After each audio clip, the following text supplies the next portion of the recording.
You guys wanted it, so I'm gonna rank every engine in the 1500 segment from worst to best and give you my opinions along the way. So strap in because we might hurt some feelings.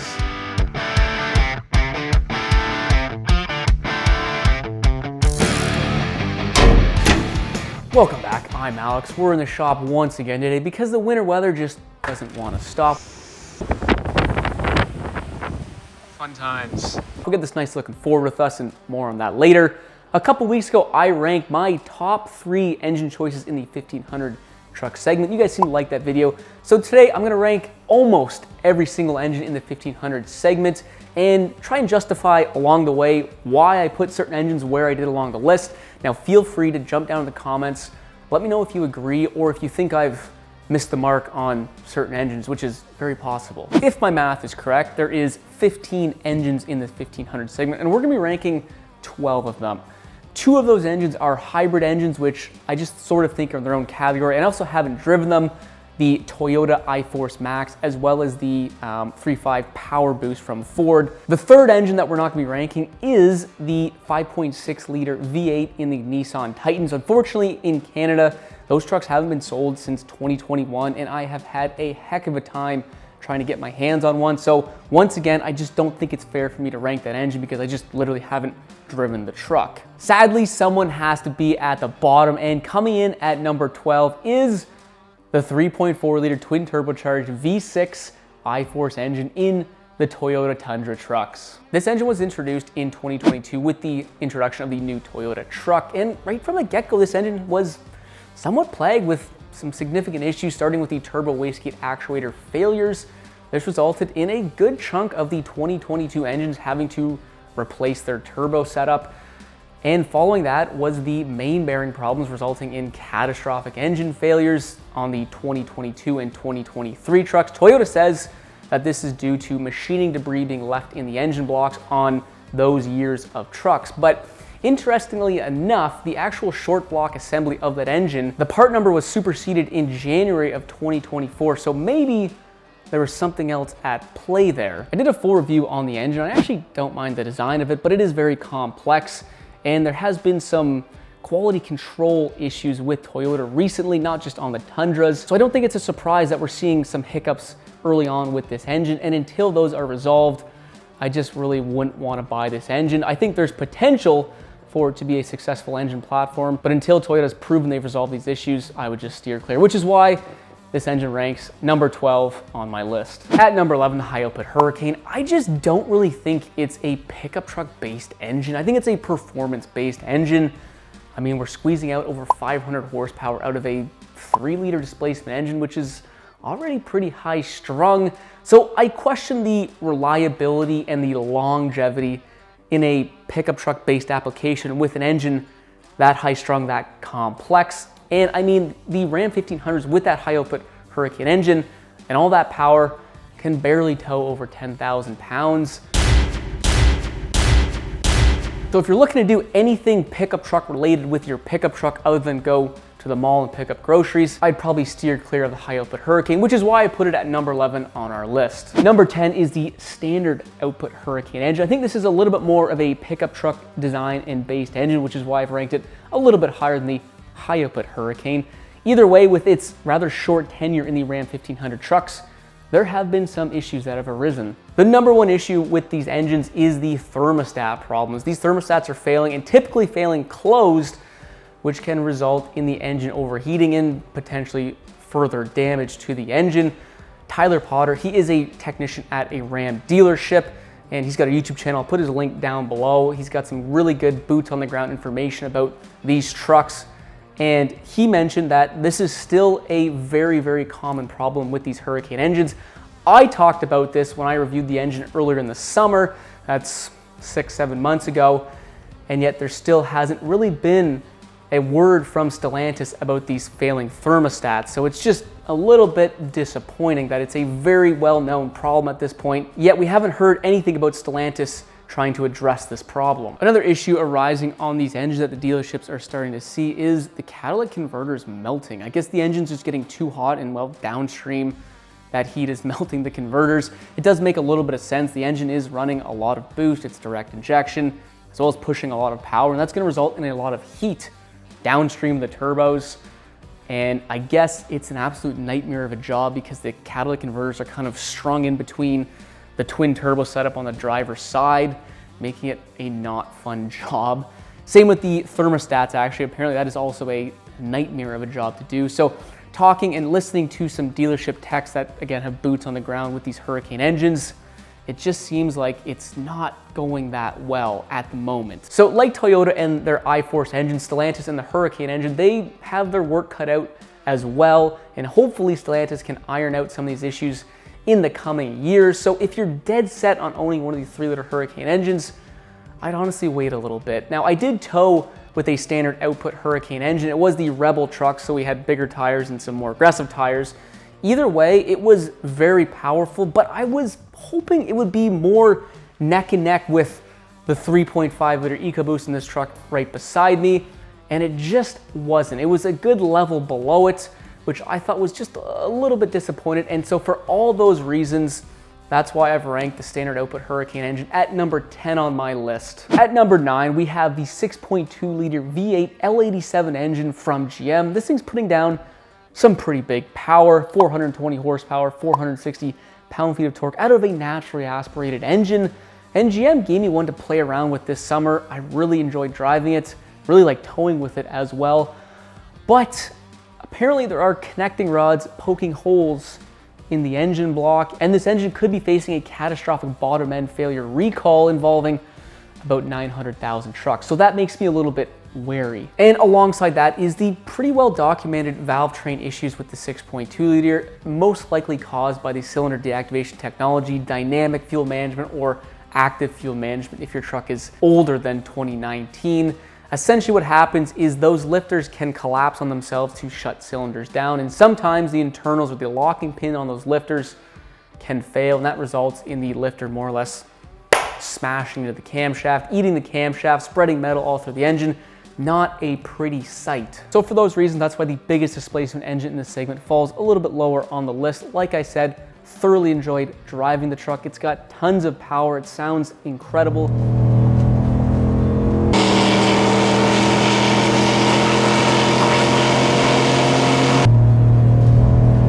But reliability is just something that worries me about the 6.2-liter V8. At number 8, and I struggled a little bit to place this engine on my list, is the mostly forgotten about 3.6-liter naturally aspirated V6 Pentastar engine, putting down 310 horsepower, 269 pound-feet of torque. It's a relatively mundane engine, sounds like a minivan, but I guess you could argue that 85–90% of people who own trucks could probably get away just fine with having something like this V6 Pentastar in their trucks.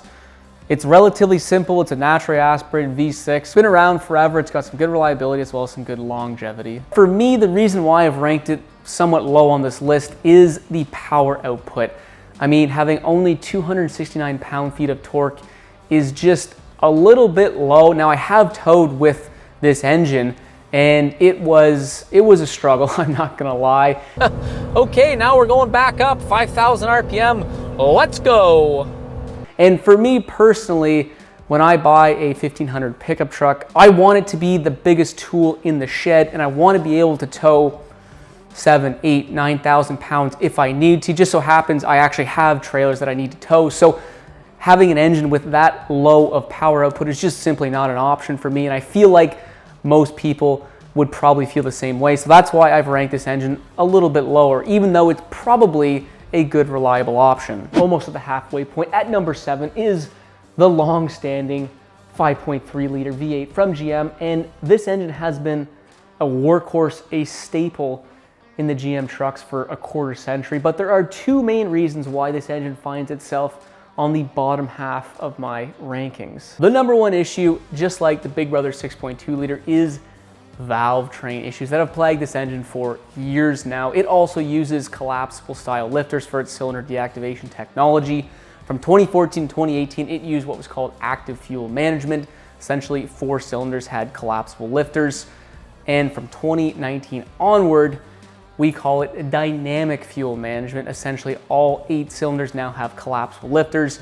meaning that each cylinder can potentially shut down, and that results in the engine having, I think, like 17 different firing patterns depending on driving conditions. So it just makes for a very complex valve train system and more likely for failures, which is something that I personally just don't necessarily like, and why it dropped this engine a little bit lower on my ranking list. The second thing I don't like about the 5.3 is the sort of low power output. Yes, it's putting out 355 horsepower, 383 pound-feet of torque, which is not low, but it's also not really competitive in the 1500 segment anymore for a naturally aspirated V8. This generation of 5.3 has been around since 2014. It's 11 years. It would be really nice to see GM maybe update or tweak this engine a little bit and push those power figures closer, like 400 horsepower, 400 pound-feet of torque. And I think it'd make the engine much more competitive. On my towing loop, when I tow with that engine, it was by far the worst performing naturally aspirated V8 engine in the 1500 segment. And so those low power figures, so it would be nice to see this engine get a little bit of a bump. Now, with that said, the 5.3 was incredible when it came to fuel economy. It ranked as the #1 engine on my fuel economy loop out of all 1500 engines I've ranked. It also was the most efficient engine when towing my 8,000 pound trailer on my towing loop. So despite it being a relatively large displacement engine these days in the segment, it is very fuel efficient. Sitting dead center on our list at number 6 is the engine we actually have with us this week, the 3.5 liter EcoBoost, and this very nice looking F-150 Tremor that Ford gave me, and we're gonna have some fun with it later. But I think the 3.5 EcoBoost is the perfect middle of the road engine. Starting with the pros, this is the best towing engine on our list, and it's really not even that close. When I towed with this engine on my towing loop, it was the best on just about every metric, both acceleration tests, pulling hills, RPM control. This engine just pretty much wiped the floor with the rest of the segment. So if you're looking for an engine that can tow very well, or you need to tow a relatively heavy trailer and you want a 1500 truck, look no further than this 3.5 liter EcoBoost. In terms of downsides, in my opinion, this engine isn't necessarily the most reliable engine you can find on the market, although there's not necessarily catastrophic engine failures that are reported or common with this engine, and Ford has had 14 years since the release of this engine to really hone in the engine. But cam phasers have been known to fail, turbos have been known to fail in this engine.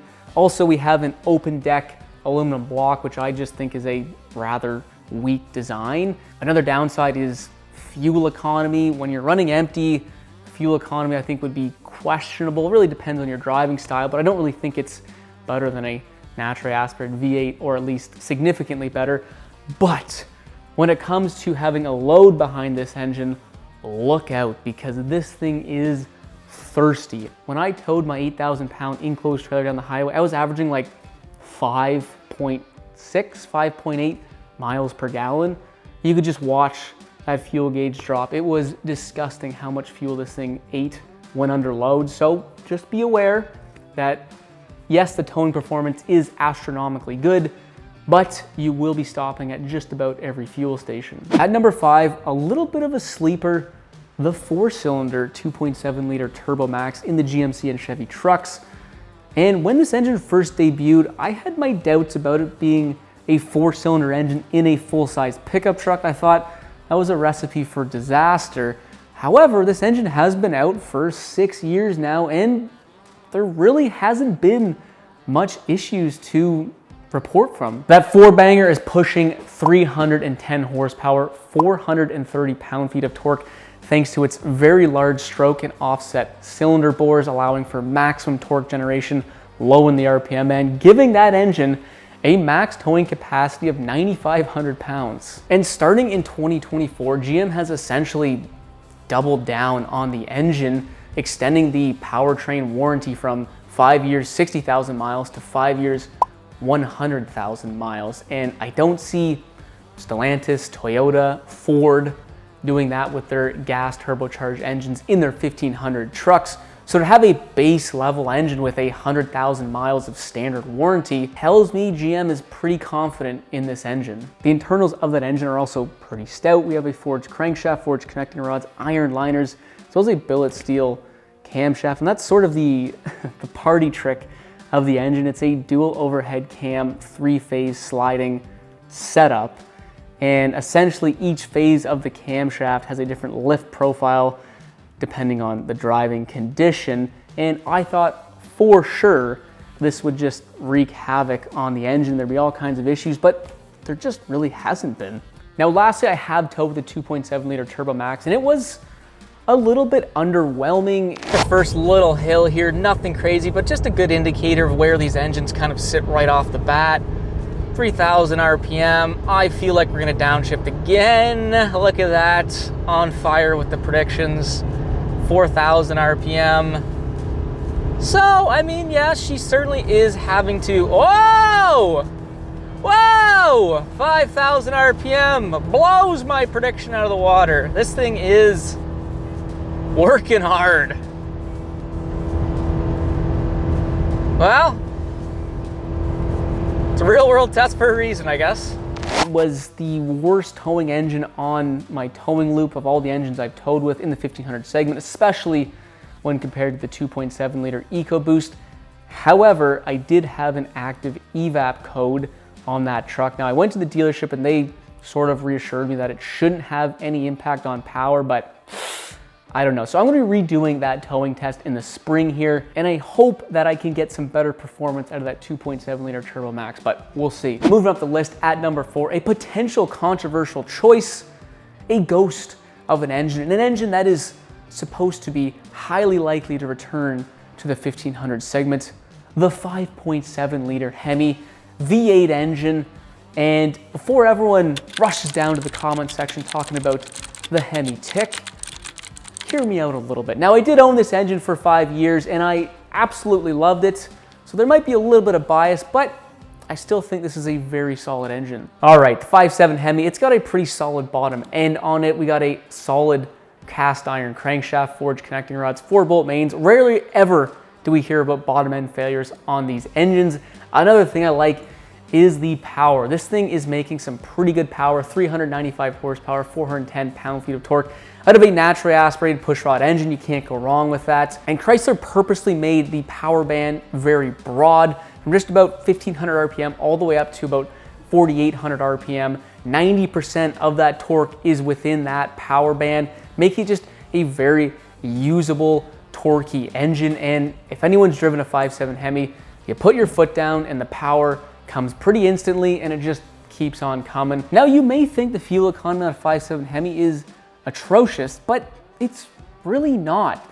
These engines come standard with 321 gears, and with that gear set, it's not uncommon to have like 18, 19, 20 miles per gallon as an average fuel economy if you're not just doing city driving. These engines can be somewhat efficient. Now, I'm just gonna throw this out here. I know we're not talking about transmissions, but the 5.7 Hemi comes paired with a ZF 8-speed transmission, which is bar none the best transmission in the 1500 segment.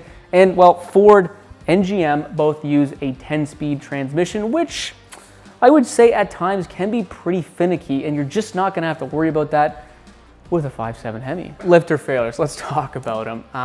I feel like the Hemi tick or the Hemi lifter failures have been blown a little bit out of proportion. Without a doubt, it is a very well documented issue with this engine, no questions asked. However, I believe in like 2016 or 2017, Ram superseded their current lifters, and since then, it just has seemed like the prevalence of lifter failures has dropped pretty dramatically.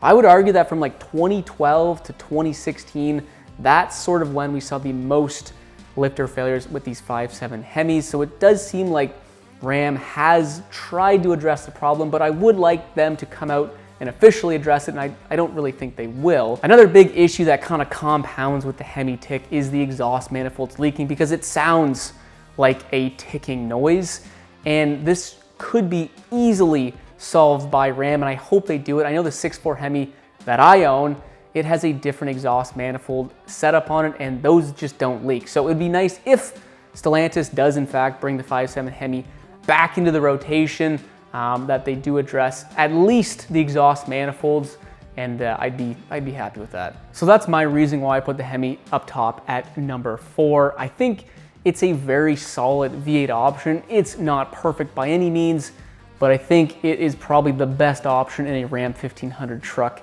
at this point in time. If you haven't watched my top 3 engines video, I'll put that link down below. You can watch it if you want. If you have, you'll know that my number 3 engine is the 3-liter Duramax. My number 2 is the 2.7-liter EcoBoost, and my number 1 engine option, which has been for some time now, is the 5-liter Coyote V8 in the F-150s, and that rounds out our 12 engine list. I'm hoping this spring to get my hands on the Ford PowerBoost. I think that'll be a really cool engine to tow with and do some fuel economy work, and then we can maybe add it to my power rankings later on. But let me know what you think about my list, and if you agree or disagree, because I did spend some time going back and forth trying to slot in each engine. It's actually was harder than I thought. Anyways, if you did like the video, don't forget to leave that thumbs up, and if you like cool stuff like this, don't forget to subscribe. Hopefully the snow will go away at some point and we can get back outside doing some cool testing. But anyways, enough of me. We'll see you in the next freaking video.